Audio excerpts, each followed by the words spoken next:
Livro de Marcos, capítulo 12, versículo 17 e 18 diz: Então Jesus lhe disse: Deem a César o que é de César, e a Deus o que é de Deus.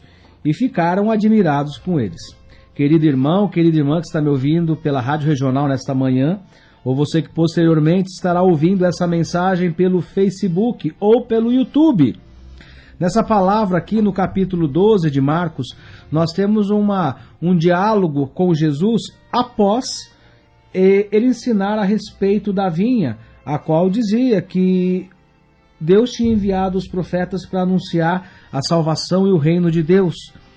Mas as pessoas não só mataram os profetas, mas também o próprio filho, o herdeiro do reino, qual era colocado, uma figura ilustrativa, de uma vinha.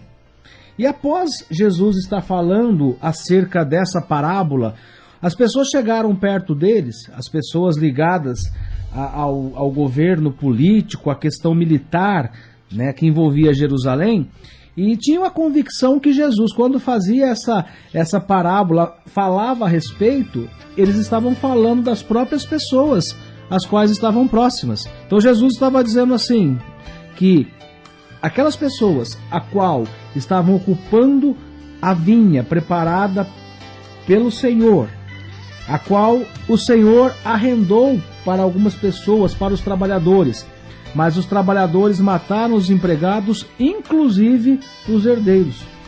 E aí as pessoas entenderam, aqueles que estavam próximos, que Jesus estava fazendo uma analogia, uma comparação, dizendo assim que aquelas pessoas no âmbito espiritual também eram consideradas como assassinas, porque mataram os profetas, inclusive o Filho de Deus, que futuramente iriam matá-lo.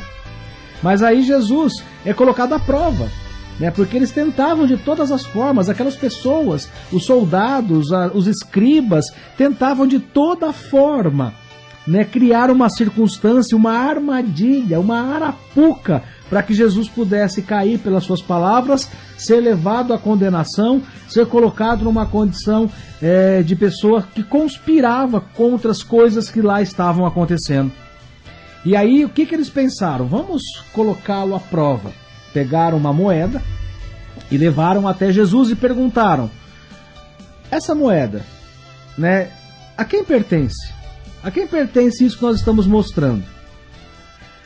E Jesus, de uma forma muito sábia, pegou a moeda e disse assim: olha, de quem que é a cara, de quem que é a esfinge que está cravada, que está colocada aí? E as pessoas disseram, as quais tentavam colocar Jesus numa armadilha: essa imagem é a imagem de César. César era o governante. O título César era dado às pessoas as quais tinham poder. Então o nome César representa o presidente, o rei, o czar, alguém que tem o domínio sobre uma nação. E aí Jesus assim, então é o seguinte, se na moeda está a figura de César, dê a César o que é dele, que são as coisas materiais, que são as coisas que vocês têm aqui com o nome. Porém, as coisas que são de Deus, as coisas concernentes ao reino de Deus, cabe ao Deus Todo-Poderoso, como administrá-la, como organizá-la e como fazer o seu propósito. E aí as pessoas ficaram maravilhadas com a tamanha sabedoria de Jesus ao colocar dessa forma, ao explicar que há dois reinos os quais se manifestam na terra a qual vivemos. Existe um reino espiritual e existe um reino físico, um reino material. E nós que estamos aqui, nós participamos dos dois. A questão é como que nós vamos administrar, como que nós vamos equilibrar a nossa vida nesse mundo que ele é terreno, mas também é um mundo espiritual. Existe um mundo que é matéria, um mundo criado por Deus, que é feito pelo pó, assim como nós somos. Mas existe um mundo que é feito pelo Espírito. Porque quando Deus criou o mundo, Ele criou esse mundo de uma forma material e de uma forma espiritual. E os dois são necessários para que haja a ordem e a organização. E Deus usa dessa condição que é nos colocada diariamente para avaliar a nossa conduta, o nosso procedimento com relação às coisas. E o que Deus observa em nós são as nossas atitudes para colocar em prática aquilo que é mais valioso para nós. Então Deus, ele tem o caráter de nos observar.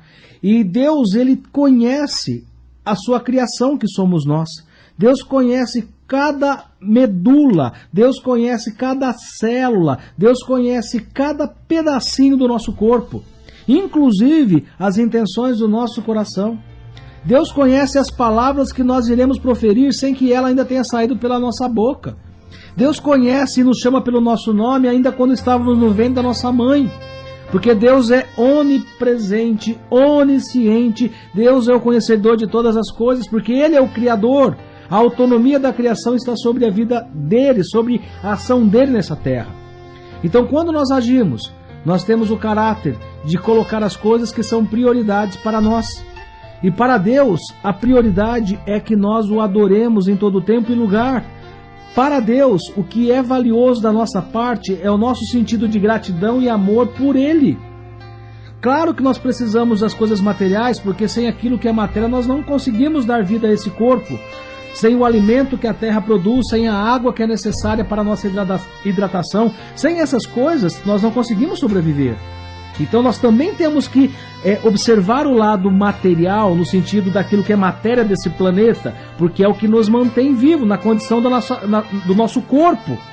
Mas o que nos dá a vida é o Espírito que vem de Deus.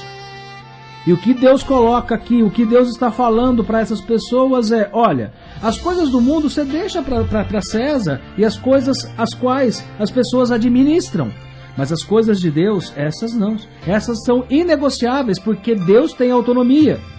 O que Jesus estava dizendo é: vocês como homens, vocês como políticos, vocês como autoridades, vocês não têm o poder de usar da prerrogativa a qual só pertence a Deus, porque as coisas de Deus são indivisíveis, são deles.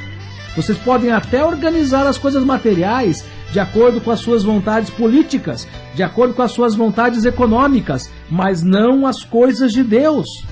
Então, vocês querem organizar dessa forma? Que assim seja.